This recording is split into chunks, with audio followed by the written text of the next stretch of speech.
ሰላም ጤና ይስጥልኝ። ይህ የአማርኛ መጽሐፍት የዩቲዩብ የትረካ ቻናል ነው።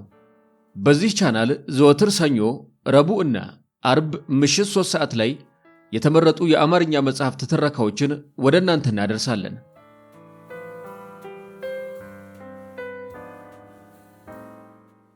በዛሬው የትረካ ሰዓታችን ዶክተር ታደሰ ገድሌ ጸጋዬ የአፄ ፋሲል ጆሮና ሌሎችም ወጎች በለዛና ስላቅ ቅኝት ከተሰኘው በ2014 ዓ.ም ለህትመት ካበቁት መጽሐፍ ውስጥ ያገኘነውን የባህር ማዶ ጨዋታ ለትውስታ የተሰኘውን ምዕራፍ እንደዚህ አሰናዳ ነው። ዶክተር ታደሰ ገድሌ በዚህ ወጋቸው የተለያዩ የአውሮፓ ሀገራትን ወጎች በስፋት ዳሰውበታል። ዶክተሩ በአውሮፓ ራሽያ ተማሪ ያሉ የሰሙትንና ያዩትን ወጎች በጥዑም ሁኔታ አቅርበውታል። ትረካውን ማድመጥ ሲጀምሩ ቪዲዮን ላይክ ማድረጎን አይርሱ። ቻናላችንን ሰብስክራይብ ካላደረጉ ሰብስክራይብ በማድረግ የቻናላችን ቤተሰብ ይሁኑ። እስከ ትረካው ማብቂያ ድረስ አብራችሁን ቆዩ።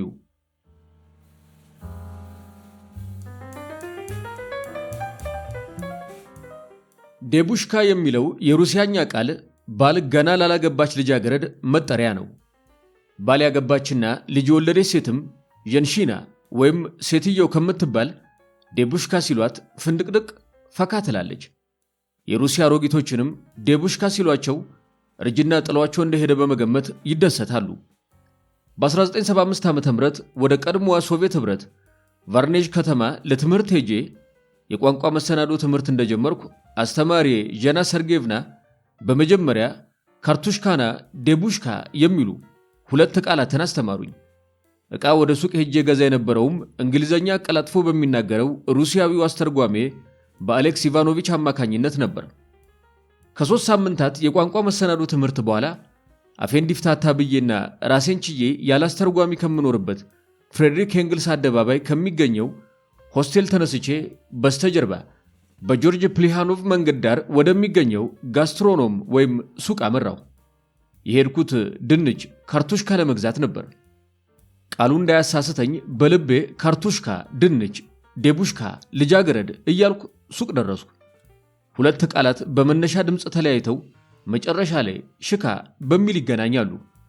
ወደ ሱቅ ጋስትሮኖም እንደደረስኩ አንዲት የሱቅ ሰራተኛ ዕቃ ገዢ መሆኔን ተረድታ ወደ እኔ አቅጣጫ ፈገግ እያለች ስትመጣ ዳይቴምኔ ፓዣሉስታ 2 ኪሎግራም ዴቡሽካ አልኳት። በእነርሱ የቋንቋ አረዳድ እባክዎን 2 ኪሎግራም ድንች ይሸጡልኛል ማለቴ ነው። ነገር ግን እባክዎን 2 ኪሎግራም ልጃገረድ ወይም ዴቡሽካ ይሽጡልኝ ብዬ ኖሯል። ወጣቷ ያልሰማች በመምሰልና ጆሮዋን ወደ እኔ ጣል በማድረግ እስኪ ድገመው ይንገሩኝ፣ ኤቪዩራስ ፓዣሉስታ አለች። እኔም 2 ኪሎግራም ልጃገረድ ይሽጡልኝ የሚለውን ደገምኩላት። የኔን ጥያቄ ለጓደኞቿ ስትነግራቸው እየተሳሳቁ ከበቡኝና በመስኮብኛ እያወሩ በበለጠ መሳቅ ጀመሩ። ከዚያ አንዷ ሩሲያዊት ከሳቅ የተነሳ ከዓይኗ ላይ የሚፈልቅ እንባዋን እየጠራረገችና ጎስፓዲን ቦጅሞይ እያለች አንድ ነገር ተናገረች። የተናገረችውን በአማርኛ ግጥም አድርጌ ጻፍኩት። የነገረችኝን ደግሞ ለሩሲያኛ አስተማሪያችን ለጃን ሰርጌቭና ነገርኳት። ቃሉ እንዲህ ይላል: ኡናስ ቡራናሲዩ ፕራዳዩም ዴቡሽኪ ኤተ ግሪያዝኖ ዴላቶልካ ኢዲዩት ቮ አፍሪኪ። ይህ በአማርኛ ሲተረጎም እኛስ ልጃገረዶች አንሸጥም፣ በሩሲያ ውስጥ የሰው ልጅ ክብር ነው። ይህ አይነቱ አስቀያሚ ሰው የመሸጥ ተግባር የሚከናወነው በእናንተ ሀገር ውስጥ በአፍሪካ ብቻ ነው ማለት ነው። አባባሏ በጣም ሲያናድደኝ ቆየ። የቋንቋ ችሎታዬ ሲያድግ ያችን ቀልደኛ ልጃገረድ በተራዬ ላናድዳት ፈልጌ ወደ ሱቅ አመራው። በተለያየ ጊዜ እየሄድኩ አውቃኝ ነበርና ማላዲያ ዴቡሽካ እንዴት ነሽ አልኳት። በሙሉ ፈገግታ ተሞልታ በግራና ቀኝ ጣቶቿ የቀሚሷን ዘርፍ ይዛና ጎንበስ ብላ ሰላምታ ከሰጠችኝ በኋላ ወይ ጉድ፣ አሁንማ ከኛ የበለጠ በሩሲያኛ ትናገር ጀመረ አለች። እኔም ቀስ በቀስ እንቁላል በእግሩ ይሄዳል የሚለውን የአማርኛ ተረት በሩሲያኛ ተርጉሜ ቀስ በቀስ ቋንቋውን ለመድኩት ስላት እንቁላል እንዴት ነው በእግሩ የሚሄደው በየትኛው አገር ስትለኝ እንዳልተግባባን ገባኝና አንድ የሩሲያ ተረት አስታውሼ ማለቴ ዜርኖሽካ ክዜርኖሽኩ ሶስታቪት ሚሾክ አልኳት። ፍሬ ከፍሬ ጋር ስትቀላቀል ቀስ በቀስ ጆንያ ትሞላለች ማለት ነው። ኦ የኛ ፑሽኪን በሩሲያኛ መተረት ይችላል ማላዴትስ ጎበዝ ብላ ስትስቅ ይሄ የምን ስጋ ነው አልኳት። በስጋ ተራው ክፍል በሜንጦ የተንጠለጠለውንና ማቀዝቀዣ ውስጥ የሚታየኝን የስጋ ሰልፈኛ እያየሁ በመጀመሪያ ረድፍ ያለው ትኩስ የአሳማ ስጋ ነው ግዛ አለችኝ። እኔም ወጥመዴ ውስጥ እንደገባችልኝ ሳቅ አይ በአፍሪካ በተለይ በኢትዮጵያ የአሳማ ስጋ እንበላም አይበላምም። እናንተ ሩስኪዎች ብቻ ናችሁ የአሳማ ስጋ የምትበሉት፣ መጽሐፍ ቅዱሳችን ይከለክላል ስላት ዛሬ ገና ብድርህን መለስክ ብላ ሳቅ በሳቅ ሆነች። ከዚያም መቼም ሩሲያውያን ቀልድ መቀለድ ያውቁበታልና አፍሪካውያን እንደ ጦጣ ወይም እንደ ዝንጀሮ ባናና እንጂ አሳማ እንደማትበሉ እኔም ጠንቅቄ ያውቃለሁ። ወደ አፍሪካ ለረፍት ስትሄድ ምን እንደምታመጣልኝ ታውቃለህ? ባናና ብላ እንደገና ትስቅ ጀመረ። ለመጀመሪያ ጊዜ በ1975 ዓመተ ምህረት በብርዳማው የመስከረም ወር በኤርፍሎት ተሳፍሬ በምሽት ወደ ሞስኮ ስገባ የተሰማኝ ደስታ ይሄ ወሰንህ አይባልም እና 3 ቀን በእንግዳ ማረፊያ ሆስቴል ከቆየሁ በኋላ የሀገሪቱ የትምህርት ሚኒስትር በወሰነው መሰረት በባቡር ወደ ቫርኔዥ ለመሄድ ነጭ ጋቢዬን ለብሼ ኬቭስኪ ቫግዛል ወይም ኬቭ ባቡር ጣቢያ ከተባለው ቦታ በ12 ሰዓት ላይ ተገኘሁ። በባቡር ጣቢያ ውስጥ ካፖርትና የብርድ ጃኬት ለብሶ የሚርመሰመሰው የነጭ መንገደኛ እኔን ትኩር አድርጎ እያየ ይስቃል። በተለይ አንድ በእድሜ ጠና ያሉ ሰው ወደ እኔ ጠጋ ብለው በሩሲያኛ መሰለኝ ሲያነጋግሩኝ የእርስዎን አፍ አልችልም እንግሊሽ አልኳቸው። ከዚያም ግራመሯ በተሰባበረች እንግሊዘኛ ነጭ አንሶላ ለምን ለበስክ አሉኝ የለበስኩትን ጋቢ እየተመለከቱ። ሌሎች ሰዎችም እየተሳሳቁ መጥተው ፎቶግራፍ አነሱኝ። ለእርሱ ለካ አንሶላ የለበስኩ ጅል መስያቸዋለሁ። በአንጻሩ እነሱ በእኔ ዘንድ ጅል ሆኑና በውስጤ ሳኩባቸው። በመጨረሻ ጋቢ የኢትዮጵያ ብሔራዊ ልብስ መሆኑን ለሰዎች ስነግራቸው ገረማቸው። ቆይተው የዛሬውን አያድርገውና እንደ ደን ጥቅጥቅ ያለውን አፍሮዬን እያዩ ጸጉርህን መንካት ይቻላል አሉኝ። ይቻላል አልኳቸው። አፍሮዬን በለመለመ ጣታቸው ነካ ነካ አደረጉና ጸጉርህ ልክ እንደምላጭ ነው በማለት እንደገና ሳቁ። ከሽማግሌው ጋር በመጫወት ላይ እንዳለን ከሞስኮ ወደ ቫርኔዥ የሚበረውን ፈጣን ባቡር ድምፁን እያሰማ ሲመጣ መንገደኛ ሁሉ ትርምስምስ ወጣ። እኔም 12 ቁጥር የሆነው የመሳፈሪያ ፉርጎዬን ቁጥር ለመፈለግ ስጣደፍ ከሽማግሌው ጋር በአግባቡ ሳንሰነባበት ተለያየን። በ1975 ዓመተ ምህረት ወደ ቫርኔዝ ከተማ የሄድን የኢትዮጵያና የሌሎች ሀገራት ተማሪዎች የቋንቋ መሰናዶ ትምህርት ከመጀመራችን በፊት አስተርጓሚያችን ኦሌግ እየመራ ለጤና ምርመራ ወደ ከተማው ፖሊክሊኒክ ወሰደን። የጤና ምርመራው የሽንት የሰገራና የደም ነው። በተለይ የሰገራ ምርመራው እንደኛ ሀገር የሆነች ዕቃ ተቀብሎና መጸዳጃ ቤት ገብቶ ካማጡ በኋላ ሰገራይቱን አዘጋጅቶና በሶፍት ወረቀት ጠቅልሎ ለላብራቶሪ ክፍል የሚሰጥ አይደለም። ሐኪሚቱ ከሆነ ክፍል ታስገባና ሱሪህን አውልቅ፣ ሱሪሽን አውልቂ ትላለች። ሱሪ ከወለቀ በኋላ አጎንብስ ወይም አጎንብሽ ትላለች። ስታጎነብስ ትልቅ የወጥ ማንኪያ እንጨት የመሰለ ነገር ይዛ በፊንጢጣ በማስገባት ትቧጥጥና ሰገራ ትወስዳለች። ይሄ ለአብዛኞቻችን ኢትዮጵያውያን ያልተለመደ በመሆኑ ቅር አለን። ቢሆንም የጤና ምርመራ ያላደረገ ተማሪ ወደ ክፍል አይገባም የሚል ግዳጅ ስለተነገረን ወደድንም ጠላንም በዚህ መንገድ አለፍን። አንዱ ጓደኛችን ከሁላችንም በፊት ወረፋ ደርሶት ወደ ምርመራ ክፍል እንደገባ ለካ ጎንብስ ብለውታል። በዚህ ጊዜ ወይኔ የአፄ ቴዎድሮስ ዘር እያለ በመበሳጨትና በመፎከር ከሕክምና ክፍል ዘሎ ወጣ። ከእንግዳ ማስተናገጃ ወንበር ላይ ወረፋ ይዘን ተቀምጠን ነበርና ምን ሆኖ ይሆን ብለን ተደናገጠን። ምን ነው ይልቃል አልነው። ወይኔ አንበሳው አለ ደገመና። እንዴ ምን ገጠመህ አልነው። አንዲት ሶላቶ ሐኪም ሱሪህን አውልቀህ አጎንብስና በእንጨት ልጎርጉር አለችኝ እኮ አለ በንዴት። ለምን ስንለው የሰገራ ምርመራ ለማካሄድ አለ። እናንተን ለማስጎንበስ ለምን አስፈለጋት አልነው። ስታጎነብስ የወጥ ማንኪያ በመሰለ እንጨት ፊንጢጣህን ጎርጉራ ሰገራ ለመውሰድ ነው አለ። ደንብ ከሆነ የግድ መቀበል ነው አለ አንዱ ጓደኛችን። በዚህ ጊዜ ቂጤን አላስነካም ያለው ጓደኛችን ይልቃል ተናደደና ከፈለግ ካንተ ሂድና ጎንብስላት አለ። በመጨረሻ አስተርጓሚያችን ኦሌግ የጤና ምርመራ ማድረግ ግዴታ ነው። ያልተመረመረ ወደ ሀገሩ ይሄዳል ብሎ ስላስጠነቀቀ ያ ዘሎ የመጣው ልጅ ተመልሶ በመግባት የደንቡን አድርጎ ወጣ። በ1975 ዓ.ም ለከፍተኛ ትምህርት ከኢትዮጵያ ወደ ሩሲያ ሄደን በነበረበት ወቅት አንዱ ጓደኛችን በቫርኔዥ የቋንቋ መሰናዶ ፋክልቲ ገብተን የሩሲያኛን የቋንቋ ስርዓት ገና ጠንቅቀን ሳናውቅ ጫማ አጋዙኝ አለንና ወደ ጫማ ቤት ሄድን። ከዚያም አይኑ ደስ ያለውን ጫማ አየና ጫማ ሻጯን ወጣት ጠራና እህቴ ይሄ ጫማ ወንድ ነው ሴት አለ። በእርሱ አባባል ጫማው የሴት ነው ወይስ የወንድ ማለቱ ነበር። ጫማ የምትሸጠው ወጣት ቀልደኛ ስለነበረች ይሄ ጫማ ወንድ ነው ብላ እየሳቀች መለሰችለት።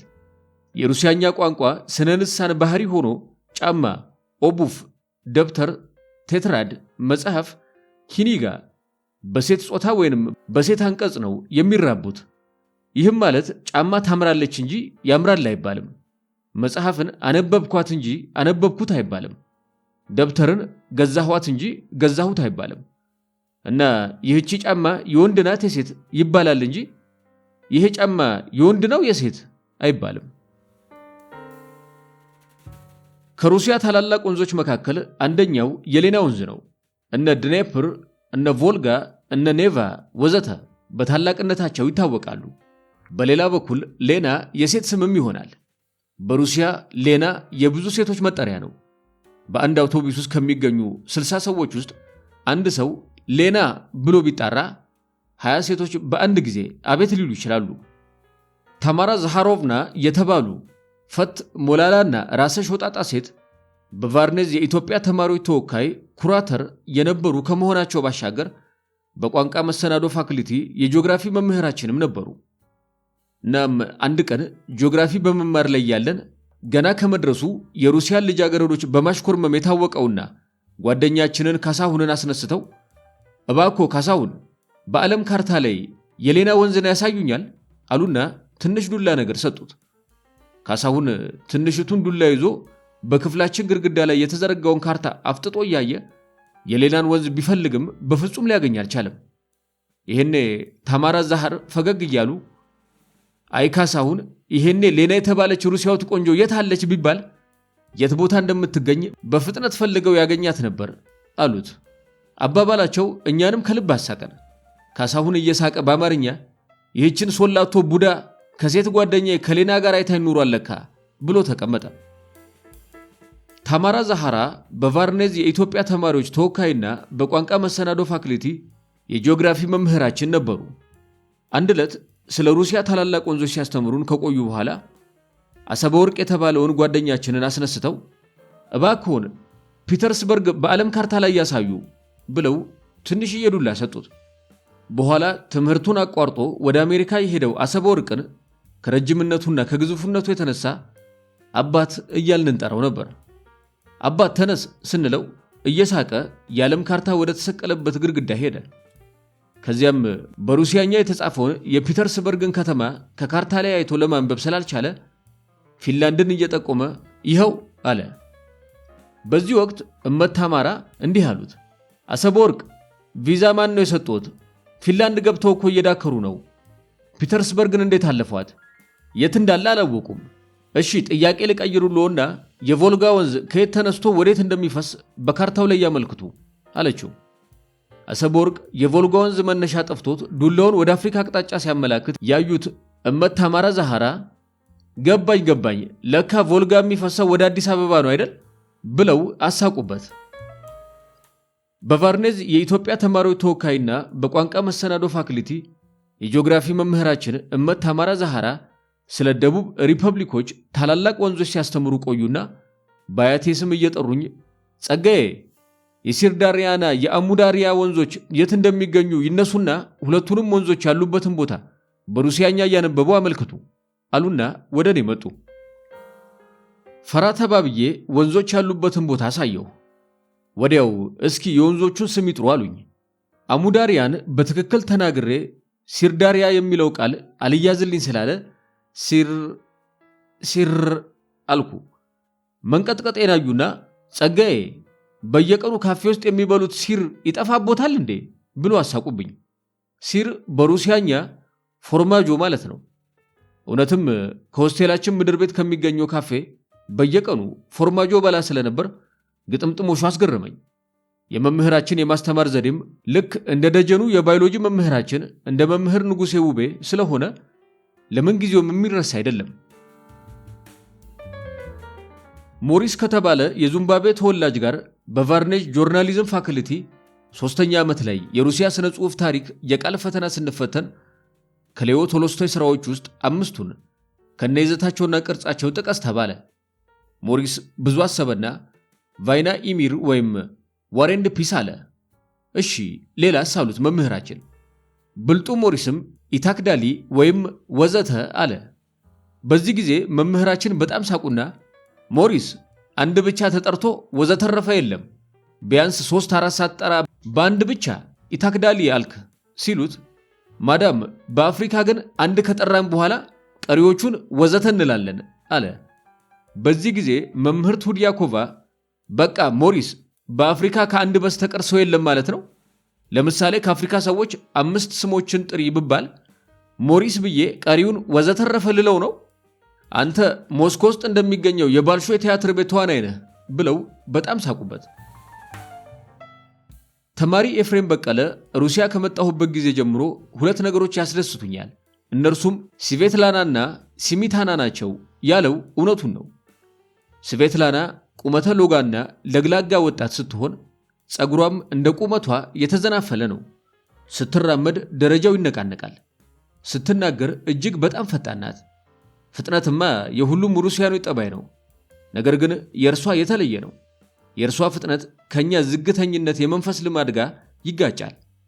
እኛ ስንበላ፣ ስንጠጣ፣ ስንጓዝ፣ ስንነጋገር፣ ስንሰራ ሁሉ በቀስታ ነው። ከዚህ የተነሳ በእንቅስቃሴዋ ሁሉ የስቬትላና ሰውነት ጽጌረዳ አበባ የመሰለ ከንፈሯ ይደንሳል። ቅርጿ በጣም ያምራል። ስትናገር ታፈዛለች።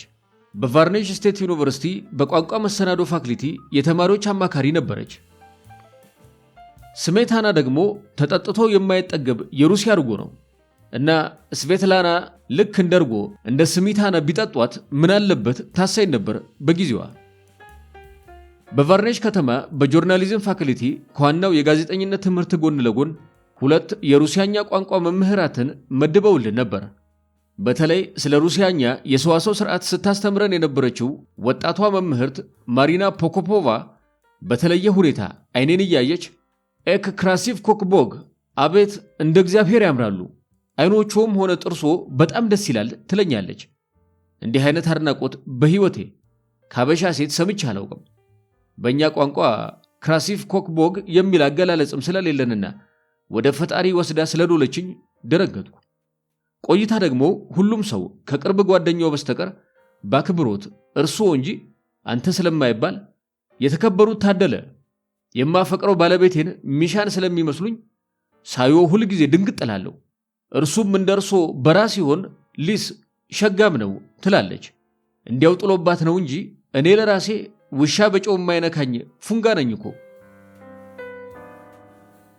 ሌላዋ የቋንቋ አስተማሪያችን ራይሳ ድሜትሮቭና ይባላሉ። ራይሳ በጣም ቅብጥብጥና ሳቂታ ናቸው። እያስተማሩ ከቦርሳቸው መስታወታቸውን፣ ኩላቸውንና የከንፈር ቀለማቸውን አውጥተው ፊታቸውን፣ አይናቸውን እያዩ ከናፍራቸውን የሚቀባቡ፣ ቅንድባቸውን የሚኳኳሉ፣ እንደ ድመት የሚተባበሱ ሴት ናቸው። የከንፈራቸውና የቅንድባቸው ቀለም ሮዝ ከሆነ የአንገታቸው ጌጥ፣ ሸሚዛቸው፣ ሹራባቸው፣ ቀሚሳቸውና ጫማቸው እንዲሁም ሮዝ ቀለም ይሆናል። የከንፈር ቀለማቸው ቸኮሌት፣ ቡናማ ወይም ሰማያዊ ከሆነም ሌላው ይህንኑ ቀለም ተከትሎ ይደረጋል። እርሳቸው የሚያስተምሩን ስለ ሩሲያኛ ምንባብ ወይም ሪዲንግ ፖሴግ ነው። ምንባቡን ካነበቡልን ወይም ካነበብን በኋላ እርሳቸው ጥያቄ ጠይቁናል፣ እንመልሳለን። አንድ ዕለት ስለ መንፈስና ስለ ጉልበት ፍቅር ስፒሪቹዋል ኤንድ ፊዚካል ላቭ የሚል ምንባብ አነበቡልን። እኔም ከምሬ የጉልበት ፍቅር የሚለው ስላልገባኝ ራይሳ ድሜትሮቭና የጉልበት ፍቅር ማለት ምን ማለት ነው ብዬ ጠየኳቸው። ራይሳም በእኔ ጥያቄ እየተገረሙ በጥርሳቸው ብቻ ሳይሆን በአይናቸውም እየሳቁ ክቡር ጌታዬ ጸጋዬ ታደለ፣ በዚህ ዕድሜዎ የጉልበት ፍቅር ምን ማለት እንደሆነ እስከ ዛሬ አያውቁም ማለት ነው? ባለትዳር ስለሆንኩኝ ልረዳዎት አልችልም። ለዚህ መልስ የሚሰጡ አይናማዎቹ የሩሲያ ልጃገረዶች አሉልዎት አሉና በድጋሚ ሳቁብኝ። የክፍል ጓደኞቼም ሳቁ። እንግዲህ በሩሲያ የጉልበት ፍቅር የሚባለው ከሴት ጋር አብሮ መጋደም ማለት ነው። ኢትዮጵያዊ ደም ግባት ካላት ከወጣቷ ናታሊያ ቦሪሶቭና ጋር የተዋወቅኩት ትምህርቴን ጨርሼ ወደ ኢትዮጵያ ልመጣ 1 ዓመት ሲቀረኝ ነው። በወቅቱ ከቫርኔች ከተማ በግምት 15 ኪሎ ሜትር ርቃ ወደምትገኘው ራሞን ከተማ በሚካሄደው 3ኛው ዓለም አቀፍ የተማሪዎች ስብሰባ ላይ እንድገኝ የሶቪየት ኅብረት የትምህርት ሚኒስቴር ጋብዞኝ ነበር። በበጋው ወቅት ላይ ከቫርኔጅ በፈጣን ባቡር ተሳፍሬ እንደ ደብረ ዘይት ወደምትታየው የራሞን ከተማ ደረስኩኝ። ወደ ጉባኤው አዳራሽ ስገባ ቅጽ ወይም ፎርም ያስሞላችኝ ናታሊያን ቦሪሶቭና የተባለችና ከቫርኔጅ ከተማ ትምህርት አስተዳደር ክፍል የመጣች ወጣት ናት። በቀላሉ ተግባባንና ምሳም እራትም አብረን በላን። ማታ ማታ በሚካሄደው ዴስካቴካ ወይም የዳንስ ምሽት ላይ አብረን ተጨዋወትን። ናታሊያ ከውበቷና ደምግባቷ በላይ ያነጋገር ለዛዋ ሙዚቃዊ፣ አንደበቷ ያሬዳዊ፣ ትህትናዋ ኪሩባዊ፣ ፈገግታዋ ማግኔታዊ ሆነና ሳላስበው ከልቤ ውስጥ ገብታ ተጎዘጎዘች። ሳምንታዊ ስብሰባ ተጠናቆ ወደ ቫርኔች ከተመለስን ከ1 ወር የስልክ ግንኙነት በኋላ በቀላሉ ተፈልጎ ከማይገኝ መኖሪያዋ ፈልግ ያገኘኋት። በየቀኑ በልቤ ሰሌዳ ላይ የምስላትን ናታሊያን ሳገኝ እጅግ ከመደሰት የተነሳ ሮዛ አበባ ገዝቼ ሰጠኋት። በትህትና ከጉልበቷ ዝቅ ብላ አበባውን ከተቀበለችኝ በኋላ ስትስመኝ እጆቿን ይዤ ቀና አደረኳት። ሳላስበውም መግነጢሳዊ የሆነ ሩሲያዊ ቃል ካንደበቴ ወጣ።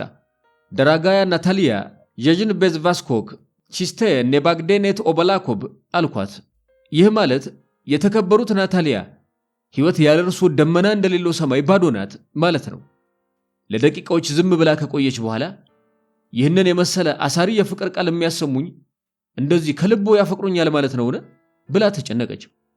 ናታሊያ ለዚህ ቃል የለኝም ወደ አፍሪካ ይዤሽ ብሄድ ስላት የሚያቃጥል እንባ በጉንጯ ላይ ፈሰሰ። የሚያቃጥለውን እንባዋን በጣቶቼ ከጉንጮቿ ላይ እየጠራረኩና እያባበልኩ አቀፍኳት። ምን ይሻላል አግብቼው ወደ አፍሪካ እንዳንሄድ?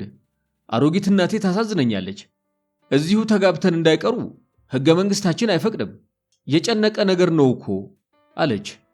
እኔም አሮጊት እናት ስላለችኝ የትም መቅረት አልፈልግም ስላት ለማንኛውም እግዜር ከኛ ጋር ይሁን አለችና አቀፈችኝ። በ1988 የክረምት ወቅት እኔና ጓደኛዬ የመንዝላሎ ምድሩ ወልዱ መርኔ በቫርኔች ከተማ በጆርጅ ፕሌሃኖቭ መንደር ዳር ወደሚገኝና በዶሮ አሩስቶ ምግብ ወደሚታወቀው ሬስቶራንት በመሄድ ምሳ ለመብላት ፈለግንና ገባን። ሩሲያ ውስጥ ሰው ምግብ የሚበላው ቆሞ በቁም ጠረጴዛ ላይ ነው። መቀመጥ፣ ወሬ ማድራት፣ ሥራ መፍታት፣ ተጎልቶ መዋል እዚያ የለም። በልቶ ጠጥቶ ውልቅ ማለት ያስፈልጋል። ተቀምጦ መብላት የሚቻለው በታላላቅ ሆቴሎች ውስጥ ብቻ ነው። ሁለታችንም የዶሮ አሩስቷችንን አዘን ስንመገብ አንድ ካፖርት የለበሱ ሩሲያዊ ሽማግሌ ጉብሲስ እያሉ መጡ። የዶሮ አሩስቶ አዘዙና አጠገባችን ቆመው በሰባራ ጥርሳቸው አሮስቶይቱን እንዳሞራ እየነጩ ጨረሷት።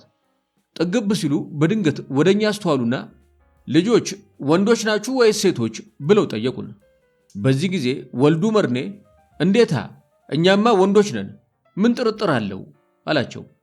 ሰውየውም ወንዶችማ ከሆናችሁ ይኸው አሉና እጃቸውን ወደ ካፖርታቸው የውስጥ ኪስ በመላክ አንድ ጠርሙስ ቮድካ መዞ አወጡና እንደገና ወንዶች ከሆናችሁማ አብረን እንጠጣ እንዝናና አሉ።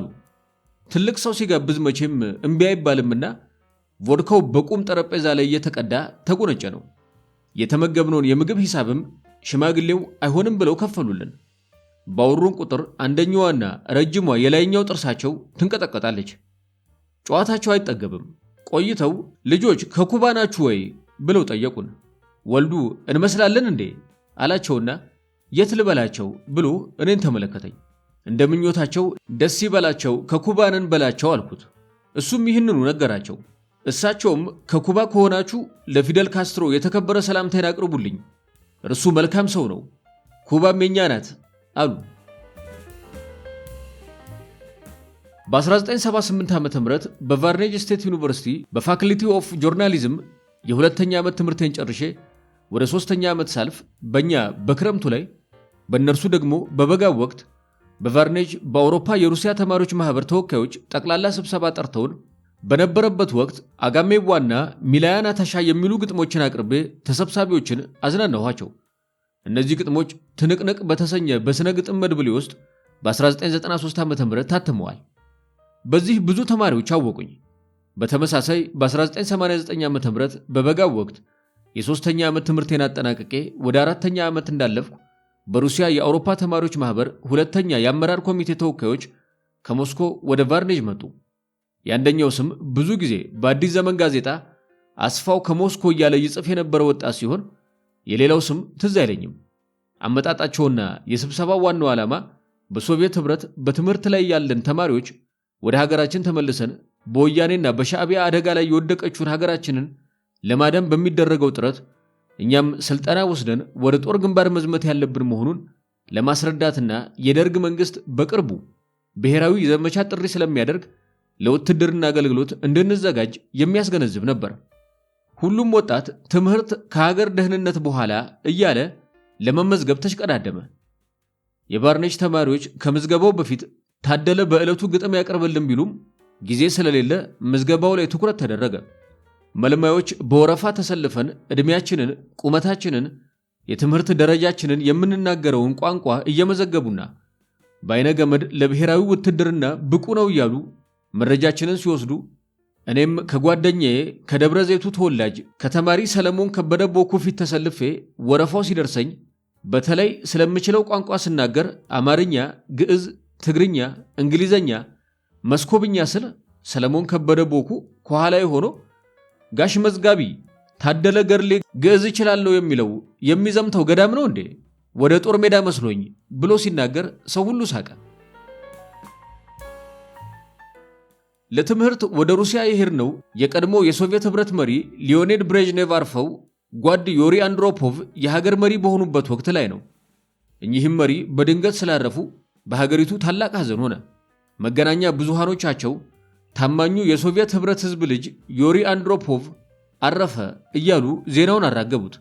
ወዲያው ኮሙኒስት ፓርቲው ኮንስታንቲን ቸርኔንኮንን የሀገር መሪ አድርጎ መረጣቸው። እርሳቸውም በወቅቱ ታማሚ ስለነበሩ ህዝቡ በህይወት እንደማይቆዩ አስቀድሞ ግምቱን መናገር ጀመረ። በተለያዩ የሀገሪቱ ተሳላቂዎች በወቅቱ በመሪዎቻቸው ላይ መሪር ቀልድ ቀለዱባቸው። ቀልዱም እነሆ ብሬዥኖቭ ሞተው ሰማይ ቤት ሊሄዱ ፈጣሪ የታባ ኮሙኒስት ነኝ እያልክ ሀገር ስበጠብጥ ኖረ መጣህ ብሎና ከሌሎች ነፍሳት ሁሉ ለይቶ ብቻቸውን ያስቀምጣቸዋል። ብሬዥኖቭም በብቻኝነታቸው እያዘኑ ፈጣሪን እባክህን ከታላቁ ህዝቤ ውስጥ አንድ አጫዋች፣ አንድ አነጋጋሪ ላክልኝ እያሉ ሲጸልዩ ዮሪ አንድሮፖቭ ይሞታሉ። ፈጣሪም የብሬዥኔቭን ልመና ሰምቷልና አንድሮፖቭን ወስዶ ካጠገባቸው አስቀመጠላቸው። ብሬዥኖቭም ጓደኛ በማግኘታቸው በእጅጉ ተደስተው ዩሪ፣ ታላቁ ህዝቤ እኔ ከተለየሁት በኋላ ኑሮ እንዴት ነው? አንተስ ምን ሰራህለት? ብለው ይጠይቋቸዋል። ዩሪ አንድሮፖቭም ኮሙኒስቱ ህዝባችን በጣም ደህና ነው፣ እኔም እንዲዝናና እንዲደሰት አስቤ አንድሮፖቭስካያ ቮዳክ የተሰኘ መጠጥ የሚያመርት ፋብሪካ አቋቁሜለታለሁ። ቮድካውንም ለሳምፕል ይዞ ስለመጣው ይቅመሱት ብለው ቮድካውን ከኪሳቸው ውስጥ አውጥተውና ጠረጴዛ ላይ በሶስት ያረቄ መለኪያ ቀርተው በመደርደር አንዱን መለኪያ ይሰጧቸዋል። እኛ እኮ ሁለት ነን፣ ለምን ሶስት መለኪያ ቀዳህ? ይላሉ ብሬዥኔቭ። አንድሮፖቭም ሲመልሱ ቸርኔንኮም በፍጥነት ሞቶ አሁኑኑ ይመጣል አሉ። እንደተባለውም እንደተፈራውም ጓድ ቸርኔንኮ ብዙም ሳይቆዩ ዓለምን ተሰናበቱ። ሚሃኤል ጋርባቾቭ የሀገሪቱ መሪ ሆነ። ተሳላቂዎችም እንደ ሟርተኛ ተቆጠሩ። ትምህርት ላይ ያለን ሁለት መሪዎች አንድሮፖቭና ቸርኔንኮ የሞቱብን ሲሆን ተማሪ ወልዱ መርኔ ጋርባቾቭም ከመሞታቸው በፊት ወደ ሀገራችን እንሂድ አለኝ። እኔም ጋርባቾቭ አይሞቱም፣ ገና ብዙ ይሰራሉ እንዳልኩት የኮሙኒዝምን የውስጥ ደዌ በሽታ አጥንተው የተሃድሶ ለውጥ በእኛ ጥልቅ ተሃድሶ እንደተባለው ፔሬስትሮይካ ለመላው ዓለምና ለሀገራችን የሚል መጽሐፍ ጻፉ። በጊዜው የተሃድሶ ለውጥን አሜሪካና ሌሎች የአውሮፓ ሀገራት በጭብጨባ ተቀብለውታል። ቦሪስ የልሲን ብቻ ተቃዋሚ ስለነበሩ ታሰሩ፣ ተገደሉ የሚል ወሬ ተወራባቸው። ቀጥሎም ህዝቡ ቦሪስ የልሲን ጀርቲቭ ፕሬስትሮይኮይ የሚል ወረቀት በየከተሞች ውስጥ በተነ። በየአስፋልቱ ላይም በቀይ ቀለም ቦሪስ የልሲንን ፕሬስትሮይካንን ስለተቃወመ ተሰዋ የሚል ጽሑፍ አሰራጨ። በ1977 ዓ.ም የበጋ ወራት የደብረ ኤልያስ ተወላጅ የሆነውና በብዕር ስሙ ደሞዝ ማማሩ የተባለው ጓደኛዬ በፈጣን ባቡር ከሞስኮ ተነስቶና በቾፕ በኩል የፕራግ ከተማን አቋርጦ ለጉብኝት ምዕራብ በርሊን ከች ይላል። ባለውም ገንዘብ የተለያዩ የጅንስ ልብሶችን ገዝቶና ከላይ እስከታች በውሃ ሰማያዊ ሱሪና ጃኬት ተሸትሮ ወደ ቫርኔች ተመለሰ። ባደረገው የስኒከር ጫማ ጋር አለባበሱ ቢያምርበትም ግንቦት 1 ቀን እየተባለ በሚጠራው በልጆች አደባባይና ፓርክ አብረነው ስንንሸራሸር ከወንዶች ይልቅ ሴቶች ትኩረት አድርገው ካዩት በኋላ እየሳቁ ያልፋሉ። የሚስቁበት ጉዳይ ለኛም ግልጽ ነበር። ደሞዝን ብንመክረውም ጉዳዩን ከያጣ ወሬ ጋር ስላያያዘው አልተቀበለንም። የኒክቲንና የከልትሶፍ ሐውልቶች ወዳሉበት የቫርኔጅ አደባባይ ስንደርስ ሌና የተባለች ሩሲያዊት ጓደኛ ያለችውን ኢትዮጵያዊ የቅርብ ጓደኛችን ተማሪ ግሩም ግዛው በላይነህን አገኘ ነው።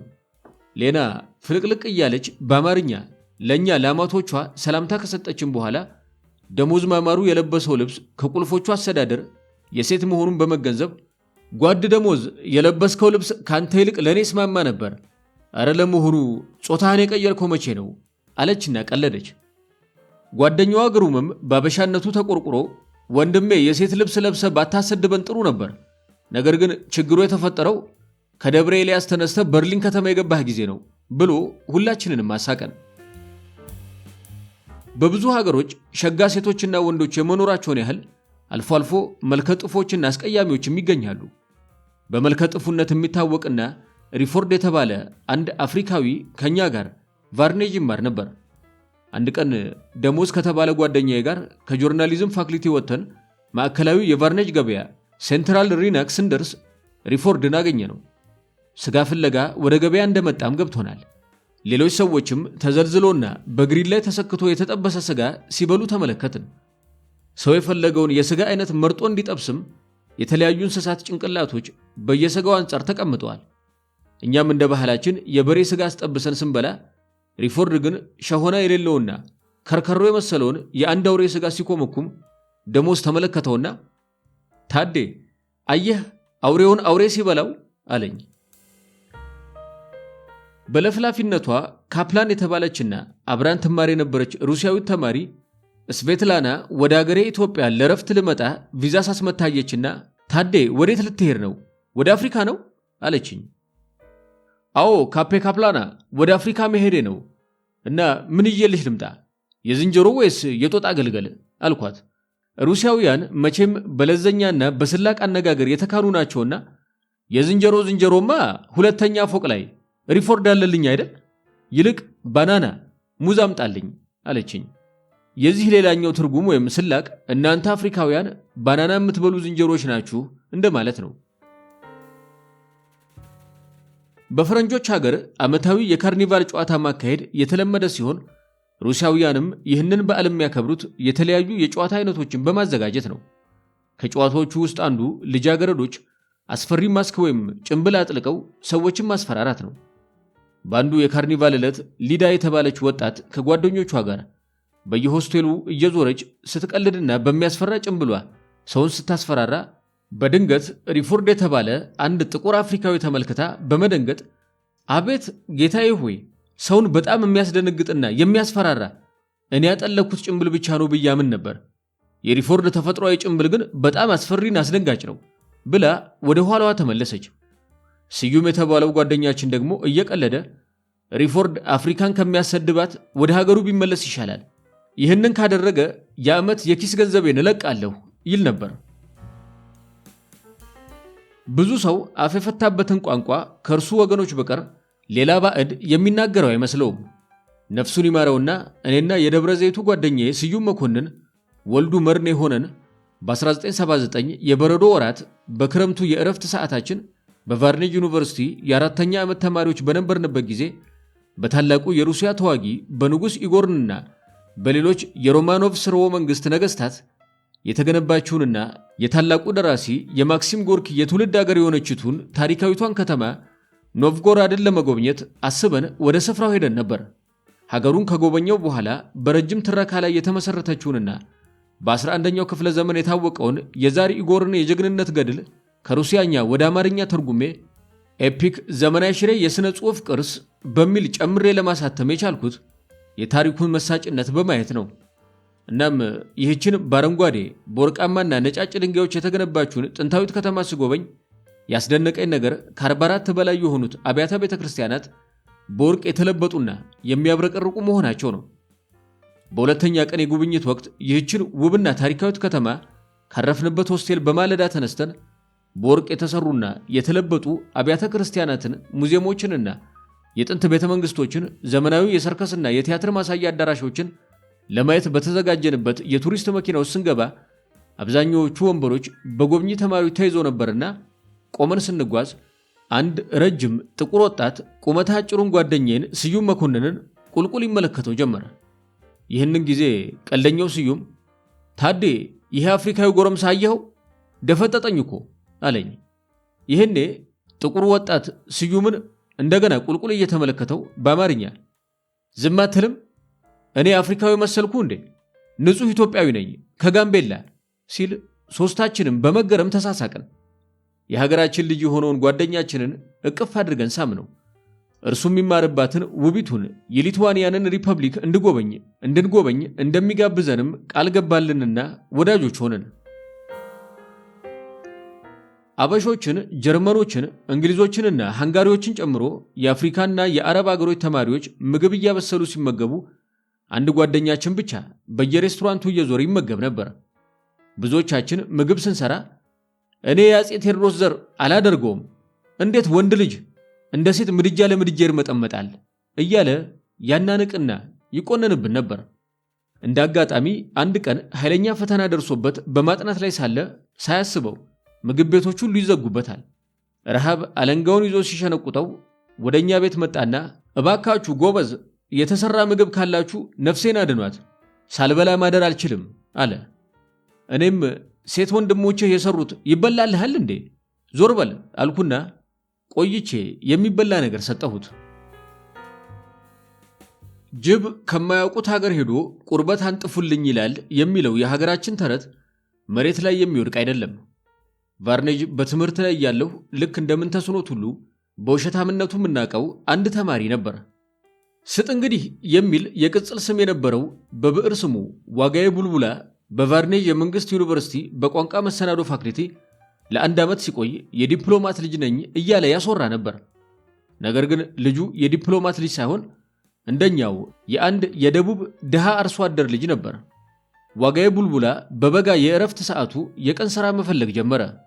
ወደ ሩሲያ የገጠር መንደሮች ሄዶ በተማሪዎች የግንባታ ሥራ በመስራት ሩብን ለማጠራቀምና ለሚፈልገው ነገር ለመዋል አስቦ ለመሄድ እንደወሰነ አስተማሪዎቹና እኛም ጓደኞቹ እንዳሄድ አስረዳ ነው። ሥራው እጅግ በጣም ከባድና ከአቅሙ ጋርም ከቀጫጫ ሰውነቱ ጋር እንደማይመጣጠን ነገር ነው። አንድ ቀልደኛ ጓደኛችንም የዲፕሎማት ልጅ በረፍት ሰዓቱ ቢቻል ወደ ለንደን ይሄዳል እንጂ ወደ ሩሲያ የገጠር መንደሮች አይሄድም ብሎ ቀለደበት። ዝም በል ሰውን ሰው ያደረገው ሥራ ነው አለና ጠርብ ከሚያካክሉት የሩሲያ ተማሪዎች ሴቶችና ወንዶች ጋር ተመዝግቦ ለግንባታ ወደ ገጠር ተጓዘ። እንደተፈራውም ዋጋዬ ቡልቡላ እንደ ሩስኪዎቹ ሲሚንቶ ከጠጠር ጋር ማብኳት፣ ባሬላ መሸከም፣ ጡብ ማቀበል የማይሆንለት ደካማ መሆኑ ይረጋገጣል። ሩሲያውያን እንኳን በሥራ ላይ ይቅርና በጨዋታ ላይም እናትክን፣ ሸርሙጣ፣ ሰይጣን፣ ይነቅህ፣ ብሌድ፣ ሁይ፣ ስታቦይ ማለት ይቀናቸዋልና የዋጋዬን ደካማነት በማየት በእነዚህና በሌሎች የብልግና ቃላት ሲሰድቡት በጣም ይናደድና ወደ ዋናው አለቃ በመሄድ እኔ እኮ እናትክን ሸርሙጣ የምባል ሰው አይደለሁም፣ በሀገሬ ታላቅ ሰው ስሆን በሶማሌ ጦርነትና በኢትዮጵያ አብዮት አስተዋጽኦ በማድረጌ የጀግንነት ሜዳሊያ ተሸልሜያለሁ ይለዋል። ኢንጂነር ግሪዝኖቭም ዋጋዬ ሰይጣን ያፈንዳትና የእናንተ አብዮት መቼ ነው የፈነዳቸው ይለዋል። በሩሲያኛ አብዮት ወይም ሪቮስቱሲያ በሴት ጾታ ነው የምትጠራው። እንደ አውሮፓውያን አቆጣጠር 1974 ዓ.ም ነው የፈነዳችው ብሎ ይመልሳል ዋጋዬ። የጀግንነት ሜዳሊያ ያገኘሁስ መቼ ነው? እንደ አውሮፓውያኑ አቆጣጠር በ1978 ዓ.ም በሶማሊያ ጦርነት ወቅት። በቃ ከእንግዲህ ማንም የሚሰድብህና የሚያዋርድህ ተማሪ አይኖርም፣ ሂድና ስራህን ስራ ብሎ ወደ ተማሪዎቹ ወስደዋል። በኢትዮጵያ አብዮትና በሶማሌ ጦርነት ወቅት ጠንክሮ ስለሰራ የጀግንነት ሜዳሊያ ከሀገሩ መንግስት እንደተቀበለ የሰማው አንድ ሩስኪም ዋጋዬ ለመሆኑ መቼ ነው የተወለድከው ይለዋል። ዋጋዬም በ1970 ነው በማለት ይመልስለታል። ተንኮለኛው ሩስኪ ዋጋዬ ሜዳሊያ ካገኘበት ዓመተ ምህረት ላይ የተወለደበትን ሲቀንስ 1978 ሲቀነስ 1978 ይሆናል። በዚህ ጊዜ በ8 ዓመት ነው ሜዳሊያ ያገኘኸው ይለዋል። ዋጋዬም አዎ ይላል እንዲያደንቁት ፈልጎ። አሰሪው ግሪዝኖቭ ደግሞ ተባሪሽ ዋጋዬ ጓድ፣ አንተ በዓለም ላይ የመጀመሪያው ሰነፍ ብቻ ሳትሆን የመጀመሪያው ውሸታምም ጭምር ነህ ብሎ ከሥራ እንዳሰናበተው የዩክራይን ተወላጅ ከሆነውና አብሮት ስትሮይቴል ኒኦትሪያድ ከነበረው ጓደኛዬ ከሰርጌቭ ተረድቻለሁ። መደበኛ ባልሆነ አጠቃቀም በማንኛውም የንግግር ሰዓት ሩሲያውያን የሚጠቀሙባቸውና ለዋጋዬም ከባድ የመሳሰሉት ቃላት ግን በእነርሱ ዘንድ እንደ ኖርም ስለሚቆጠር በመካከላቸው መቀየም ብሎ ነገር የለም። በአንድ የበረዶ ወቅት አራት ማለት እኔ ታደለ፣ ወልዱ መርኔ፣ ዮሐንስ ቦጋለና አስፋው ግርማ ሆነን ከሞስኮ በመነሳት በባቡር ተሳፍረን ለጉብኝት ወደ ምዕራብ በርሊን ተጓዘን። ዋርሶ ለ4 ሰዓት ያህል ረፍት ካደረግን በኋላ ፈጣኑ ባቡራችን ምስራቅ በርሊን አልፎ ከሌሊቱ 7 ሰዓት ላይ ከፍልቅልቂቱ ከተማ ምዕራብ በርሊን አደረሰን። አጉል ሰዓት ላይ በመድረሳችን ትልቁ ችግር አልጋ ነበርና ተያይዘን የአልጋ ኪራዩ ርካሽ ነው ወደ ተባለው ናይንዶር ተጓዘን። እዚያም አልጋ በቀን ተይዞ እንዳለቀ ተነገረን። በርሊን ስንገባ 3ኛ ጊዜያችን ስለሆነ አልጋ ላይ የተባልንበትን ቦታ ሁሉ ስናስስ ከሌሊቱ 8 ሰዓት ሆነ። ከዚያም አንድ ጀርመናዊ አንድ አማራጭ ሰጠን። ቢልካ በተባለ የከተማዋ እምብርት አንድ ድራፍት ቤት እንዳለና እዚያ ድራፍት እየጠጡና ከወንበሩ ላይ እያረፉ ሲደንሱ ማደር እንደሚቻል ነገረን። ወደ ድራፍቱ ቤት ስንሄድ እንደተባለው በጠጪ ተሞልቷል። መቀመጫ ወንበር የለም። የፒልስን ድራፍት መቅጃ አካባቢ ባልኮኒው ትይዩ ግን 4 ቋንጣ ወይም ባለጌ ወንበሮች ብቻ ሰው የላቸውም። ያንን ሁሉ ነጫጭባ ፈረንጅ አልፈን አራታችንም በወንበሮቹ ላይ ጉባልንባቸው። አስተናጋጁ እየተፍለቀለቀ በረጃጅም ብርጭቆ ድራፍት ቀዳና በየፊታችን ላይ ገጭ አደረገው። ከበረዷማዋ ሞስኮ ስለመጣን ፊታችንን በመስታወቱ ስናየው ቱርክ መስለናል። ጀርመኖቹም የለበስነው የበረዶ ካፖርት ከነርሱ አለባበስ የተለየ ስለሆነባቸው ትኩር ብሎ ያዩናል። እኛ በቋንጣው ወንበር ላይ ጉብ ስንል እነርሱ ደግሞ በተራ ወንበር ላይ ታች ተቀምጠው ስናያቸው የበለጥናቸው መሰለን። ድራፍታቸውን እየተሳሳቁ ይኮመኩማሉ። አስፋውና ዮሐንስ ቦጋለ፣ ወልዱ መርኔ ድራፍቱን እየቀማመሱ ጨዋታቸውን አሳመሩት። ድራፍት ቀጂው እየቀዳ ባመጣልን ቁጥር በጀርመንኛ የሆነ ነገር ተናግሮ ይሄዳል። 4 እንደጠጣን በቋንጣው ወንበር ወደ ታች ወረድንና አግዳሚ ዴስኮች ላይ ተቀምጠን ለመጫወት ፈለግንና ሂሳብ ጠየቅን። እያንዳንዳችን የያዝነው $150 ነው። ሂሳቡ ሲመጣ እያንዳንዳችን $130 እንደቆጠረብን አስተናጋጁ ነገረን። እንዴት ይሆናል እያልን ከየወንበራችን ላይ ተስፈንጠረን ወረድን። ከወንበሩ ላይ ሰው የገፈተረንም መሰለን። ለካ የተቀመጥንበት ወንበር ፊትን ጥርት አድርጎ የሚያሳየው የባልኮኒው መስታወት፣ የሰማነው ሙዚቃ፣ ድራፍት የጠጣንበት ብርጭቆ በሂሳብ ገብቶ ታስቧል። ወይ አለማወቅ ብለን ያለችንን ከከፈልን በኋላ በነጋታው ምንም አይነት ዕቃ ሳንገዛ ሳንውል ሳናድር በሄድንበት ባቡር ተመለስን። የሰው ልጅ በትንሽ ገንዘብ በልቶ ጠጥቶ ለብሶ አምሮ ደምቆ ወደሚኖርባት ወደ ውቢቱ ሞስኮ ተመለስን። መስክቫ ሉቦቭ ማያ። ሩሲያውያን በስብሰባ ወይንም በትምህርት መርሃ ግብራቸው ላይ ካልሆነ በስተቀር የትም ቦታ ሲነጋገሩ እንደ ልማድ አድርገውት የብልግና መግለጫ ቃላትን መጠቀም ያዘወትራሉ። በቫርኔጅ ስቴት ዩኒቨርሲቲ ጆርናሊዝም ፋክልቲ የ2ኛ ዓመት ተማሪ እያለሁ የዜና ሐተት አስተማሪያችን ሉድሚላ ፖቭሎቭና አዲስ በመገንባት ላይ ስለነበረው ሁለተኛው የቫርኔጅ ስታዲየም የሐተታ ጽሑፍ እንድጽፍ አዘዘችኝ። የመሐንዲሱን ስምም ነገረችኝ። እኔም በቀጠሮዬ መሰረት ማስታወሻዬንና ካሜራዬን ይዤ ወደ ሚስተር ስሚርኖቭ ቢሮ አመራሁ። ኢንጂነር ስሚርኖቭ ሙሉ ልብሱን ግጥም አድርጎ ለብሶና ክራቫቱን አስሮ ከትልቅ ወንበር ላይ ተኮፍሷል። ገብቼ ሰላምታ ከሰጠሁት በኋላ የመጣሁበትን ዓላማ ቢያውቅም የየት ሀገር ሰው ነህ? ኩባዊ ነህ አለኝ ሲጃራውን እየመጠጠ። እኔም ከኩባ ሳልሆን ከኢትዮጵያ መሆኔን ነገርኩት። ኢንጂነሩም ብለድ ሸርሙጣ፣ ኢትዮጵያ ደግሞ የት ነው የምትገኘው አለ። እንዴ ምን ማለት ነው? አህያ፣ አሲወል፣ ኢትዮጵያ የት እንደምትገኝ እስከዛሬ አታውቅም እንዴ አልኩት በንግግሬ እንደማይቀየም አውቄ። ወጠጤ አሲኦል እኔ የታውቃለሁ። ደግሞ በጣም ደስ የምትል ልጅ ነህ። በእኛ ቋንቋ መሳደብ ችለሃል። ጎበዝ ማላዴትስ አኬቲ አለ። እኔም እባክህን አትለፍልፍ ኒባልታይ ሰይጣን ይነቀህና ስለመጣሁበት ዓላማ ንገረኝ። መሳደብ እዚህ ነው የተማርኩት ከናንተ። ጥሩ ባህል ያለኝ ሰው ነኝ፣ ባለጌ አይደለሁም ስለው እናትክን ይህ የኛ አነጋገር ኖርም ነው። ይኸውልህ የቫርኔጅ ስታዲየም ከተጀመረ 4 ዓመቱ ነው። ሸርሙጣ ሊያልቅ ግማሽ ዓመት ይቀረዋል። ወጠጤ እናም አህያ 100,000 ሕዝብ በሚዞን ስታዲየም ለማጠናቀቅ ሸርሙጣ 5 ሚሊዮን ሩብል ያስፈልጋል እናትክን እያለ ሲናገር እኔም ስጽፍ ስድቡን ሁሉ እንደማታሰፍረው እርግጠኛ ነኝ አለ እየሳቀ።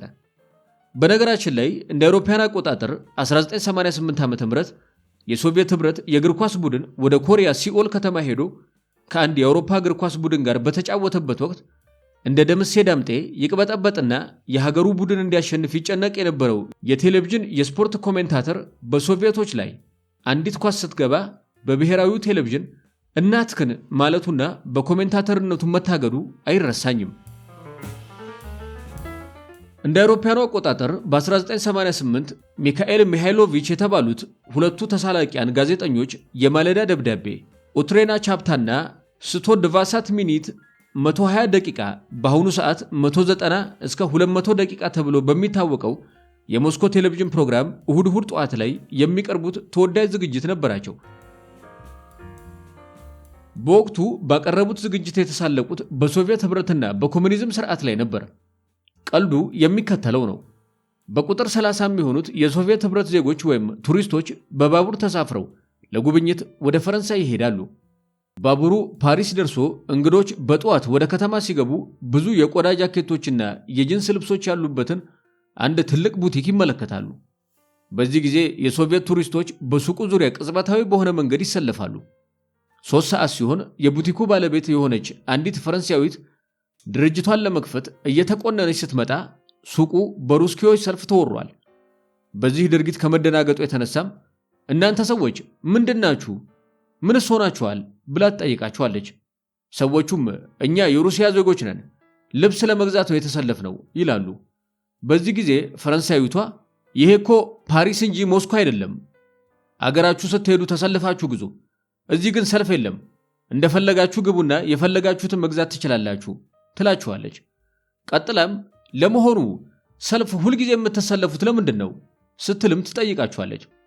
ከተጠያቂዎቹ ውስጥ አንዱ ሚካኤል ሚሃይሎቪች ለጥያቄው ቅጽበታዊ መልስ ሲሰጥ እኛ ሰልፍ የምንወደው ታላቁ መሪያችን ጓድ ሌኒን ያለ ሰልፍ ኮሙኒዝም ሊገነባ አይችልም ብሎ ስላስተማረን ነው አለና ጋዜጠኛው በስርዓቱ ላይ አላገጠበት።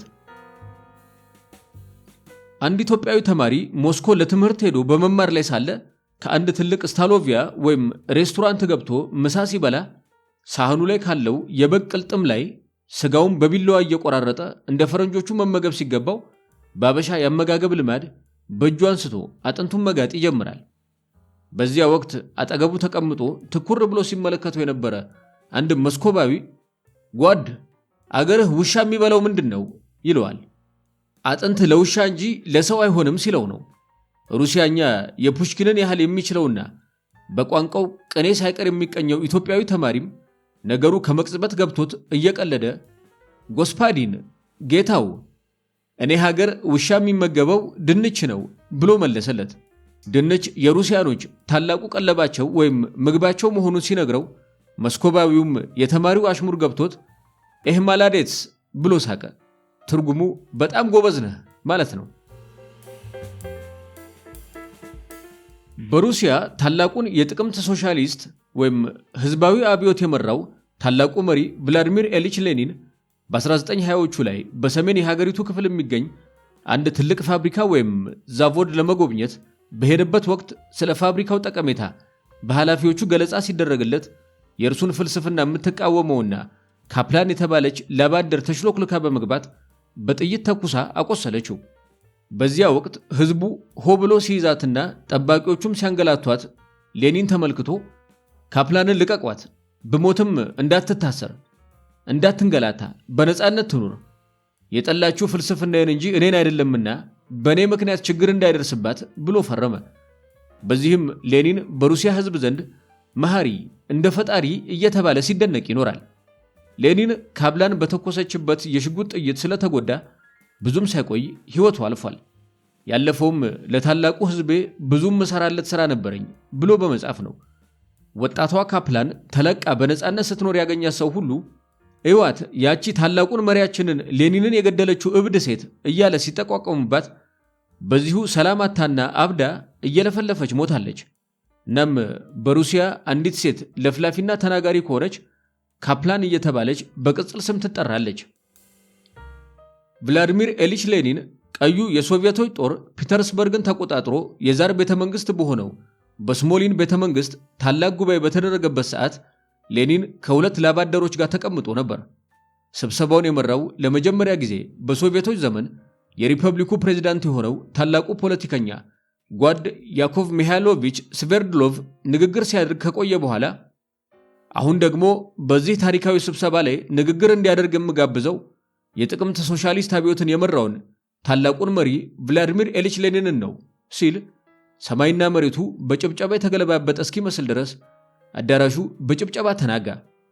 ከመሃል ሌኒን አጠገብ ተቀምጠው የነበሩት ሁለቱ ላባደሮች ሌኒን ዛሬ እዚህ በመገኘታችን እድለኞች ሆነን ልናየው ነው ብለው ተደሰቱ። የሌኒንን ካፖርት በእጃቸውም ነካ እያደረጉ አንተ ሰው ሌኒንን ታውቀዋለህን? በማለት ራሱን ሌኒንን ጠየቁት። ሌኒንም ኧረ እኔ አላውቀውም ይላቸዋል በለሆሳስ። በመሃል ጭብጨባው ጋብ ሲል ሌኒን ከተቀመጠበት ተነስቶ ወደ መድረኩ ጉብሲስ እያለ ሲሄድ ላባደሮቹ ለማመን በሚያዳግት መልኩ እየተደነቁና በድንጋጤ እየተዋጡ ወይ ጭንቅላት ወይ ዕውቀት ለካ ሌኒን ማለት ይህ ነው እያሉ ተገረሙበት።